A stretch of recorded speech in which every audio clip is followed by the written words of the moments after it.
नमस्कार मित्रांनो. आम्ही स्वामी भक्त या यूट्यूब चॅनलमध्ये आपलं मनपूर्वक स्वागत.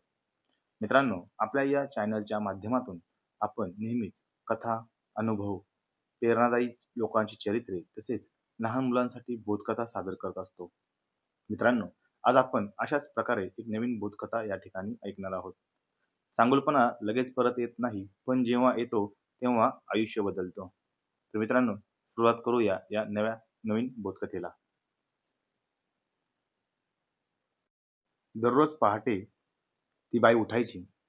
घर कौलारू, भिंतींना भेगा, अंगावर साधी नऊवारी साडी, डोळ्यात थकवा, पण चेहऱ्यावरती शांत समाधान. ती केळ्यांचा ठेला लावायची. लोक तिला नावाने ओळखत नव्हते. सगळे तिला एकाच नावाने हाक मारायचे, केळीवाली. ती गरीब होती, पण तिच्या मनात कधीच गरिबी नव्हती. गावाच्या चौकात तिचा ठेला लागायचा. त्या चौकाजवळच काही गरीब शेतकऱ्यांची मुलं शेजारच्या गावात राहून स्पर्धा परीक्षांचा अभ्यास करत होती. घरची परिस्थिती हलाखीची. आई-वडील शेतात राबणारे. कधी पीक येईल, कधीतरी येत नसे. घरून पैसे येईलच असं नव्हतं. कधी-कधी तर त्या मुलांच्या पोटात 2-2 दिवस अन्न नसायचं. पण स्वप्न मोठी होती. डॉक्टर होईल, अधिकारी होईल, अशा त्यांची इच्छा होती. अशाच एका संध्याकाळी ती केळीवाली बाई त्यांना हाक मारायची. "अरे बाळांनो, या जरा." मुलं संकोच करायची. जवळ जायला घाबरायची. पण ती हळूच म्हणायची, "आज ही केळी विकली गेली नाही रे. फेकून द्यायची आहेत. तर फेकून देण्यापेक्षा तुम्हीच खावा." बाईला मुलांची परिस्थिती माहीत होती. पण ती हसून उत्तर द्यायची, "अरे, मुलं म्हणजे देवाघरची फुलं आणि ही केळी फेकून देण्यापेक्षा जर कोणाच्या पोटात गेली तर तेवढंच पुण्य." त्या केळ्यांची चव वेगळीच असायची, कारण त्यात मायेचा गोडवा असायचा. दिवस गेले, महिने गेले, वर्ष सरली. ती बाई रोज ठेला लावायची आणि ती मुलं रोज अभ्यास करत राहायची. ती त्यांना विचारायची, "काय रे, अभ्यास चालू आहे ना?" मुलं म्हणायची, "हो ताई." "एक दिवस नक्की मोठे होऊ." ती समाधानाने म्हणायची, "देव करेल रे बाळांनो मोठे तुम्हाला. मन स्वच्छ ठेवा, यश मिळेल." पण आयुष्य कधी सरळ चालत नाही. एक दिवस ती केळीवाली बाई आजारी पडली. आजार गंभीर होता.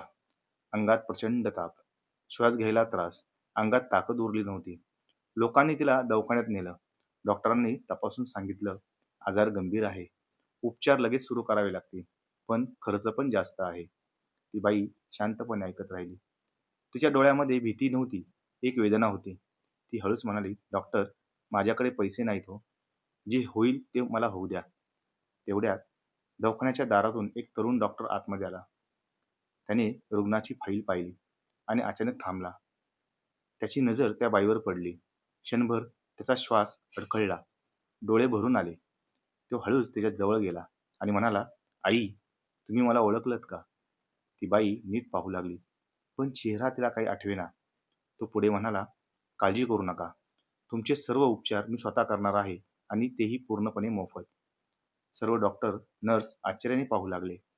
दिवस गेले, उपचार झाले. ती बाई हळूहळू बरी होऊ लागली. डिस्चार्जच्या दिवशी तिने त्या डॉक्टरांना हात जोडले. "बाळा, तू माझ्यावर एवढी कृपा का केलीस रे?" तो डॉक्टर थोडा थांबला आणि मग म्हणाला, "आई, मी त्या गरीब विद्यार्थ्यांपैकी एक होतो. घरची परिस्थिती खूप वाईट होती. कधी-कधी 2-2 दिवस जेवण नसायचं आणि त्यावेळी तू उरलेली केळी फेकून देण्याऐवजी आम्हाला दिलीस.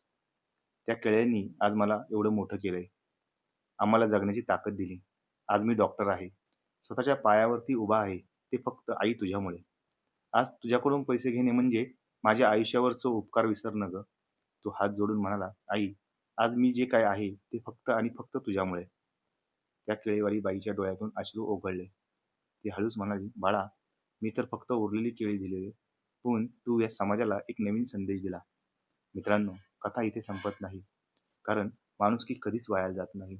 चांगुलपणा वेळ घेतो, पण तो परत येतो. आणि कधी-कधी एका केळीवालीच्या मदतीतून हजारो लोक हे घडत असतात. मित्रांनो, या बोधकथेतून आपल्याला एवढं शिकायला मिळतं, की कर्म करत राहा आणि आपण जर चांगली कर्म केली, तर त्याचं निश्चित फळ हे आपल्याला हे पुढच्या आयुष्यामध्ये भेटत असतं. जर बोधकथा आवडली असेल, तर मित्रांनो, आपल्या मित्रांना पाठवा, लाईक करा, शेअर करा आणि सबस्क्राईब करा. धन्यवाद. श्री स्वामी समर्थ.